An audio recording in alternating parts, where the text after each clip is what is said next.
Scott. Hi, I'm State Representative Kurt Vail, representing the towns of Summers and Stafford. And let's go take a look behind the veil here at Irish Bend Orchard.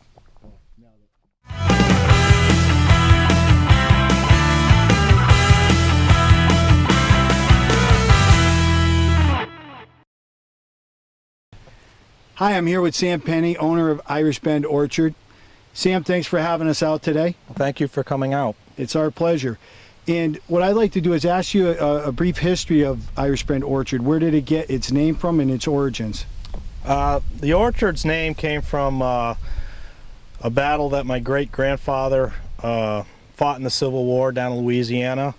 He was severely wounded, made it back to Connecticut, and later on became a legislator. Wow, that's pretty interesting stuff. Did he represent this district here, obviously? Yes, whatever the districts were back about 100 years ago. Yes. That's excellent. And when did you get involved in farming? I was born here and grew up here. I was raised on a farm. I worked at different companies on a farm, went to college for pomology at Cornell University, and I'm just stuck with it. Excellent. Now, how long have you personally run the orchard here at Irish Bend? Since 2003, when we first planted our first trees. It's been in the family for 4 generations. Hopefully there'll be a 5th. 'Cause I've got 3 young kids, 1 boy and 2 girls, and they seem to be interested in it. How we pick or choose? Well, the people that come out and pick them, they choose them. We go out and hand pick them, and the best ones go in the basket. That's okay. So people can come out, they can hand pick their own. You pick, or you pick some and you put them into baskets, right? And they can just get that at the stand, right?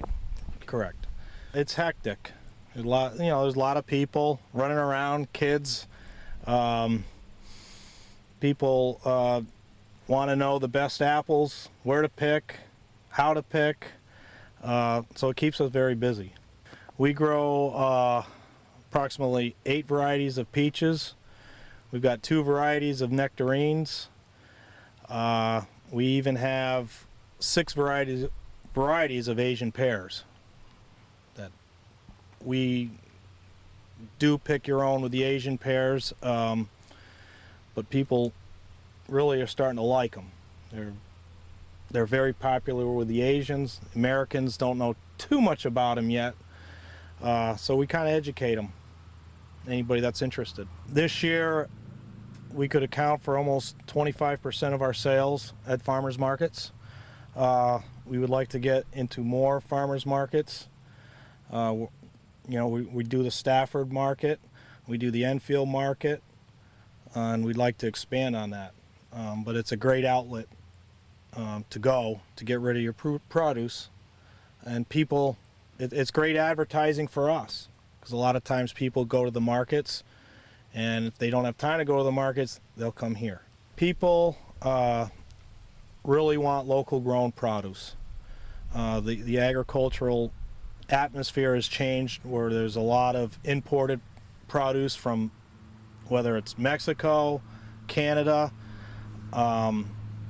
even stuff from out of state. People want locally grown produce. We've had a great response this year with the vegetables that we have grown, and they only come here to get them.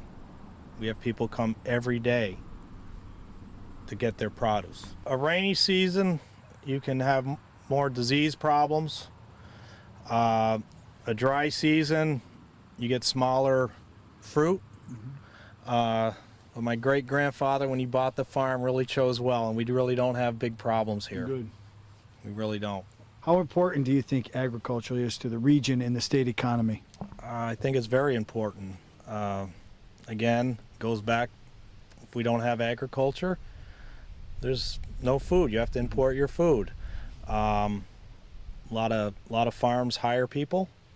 It shores up the base of the economy. I mean, you can't go wrong with agriculture. Are there any existing policies that impact you now, or is there anything you'd like to see happen? Well, we'd like to see legislation regarding commercial kitchens relaxed a little bit.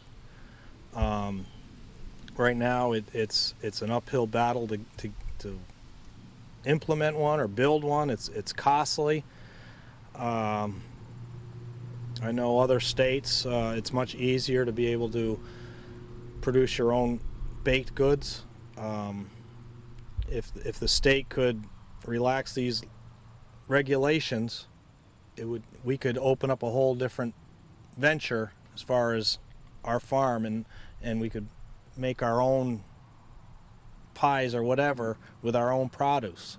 Right now, we can't do it because we do not have a commercial kitchen, or we'd have to go rent a commercial kitchen.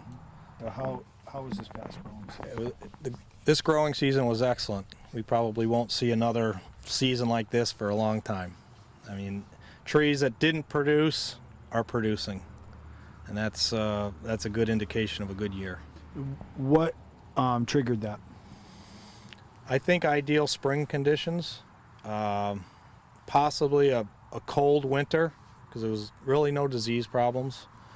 In fact, the drier summer probably promoted a decent year.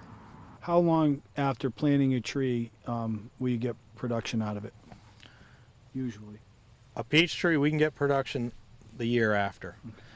An apple tree, 3 years. Okay. 2 to 3 years.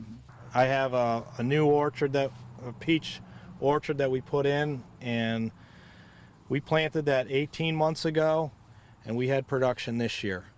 In fact, pretty much paid for itself this year. Do you grow all this stuff on your own? Everything you see here, we grow.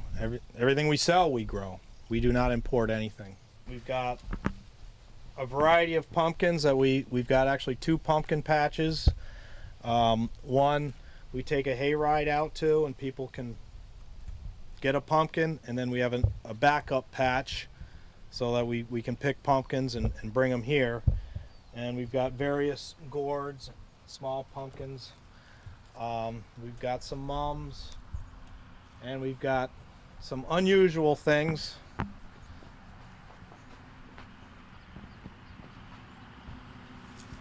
Some gourds. Of course, we've got the apples, and we just sold out of peaches last weekend. This is the longest we've ever had peaches, so that tells you it was a good year. Yeah, we have a hayride that goes out to the pumpkin patch. The hayride is basically free, and you can go out and pick up a pumpkin, whatever size it is, and it's $5. Or you can come here and pick out a pumpkin, and it's still $5. And hours of operation this year were Friday through Sunday, 10 to 6. Hayrides on Saturday and Sunday, and we do plan to expand our hours next year. I'd like to thank Tracy and Sam of Irish Bend Orchards for having us here on this beautiful autumn day. And come on down Friday to Sunday, 10 to 6.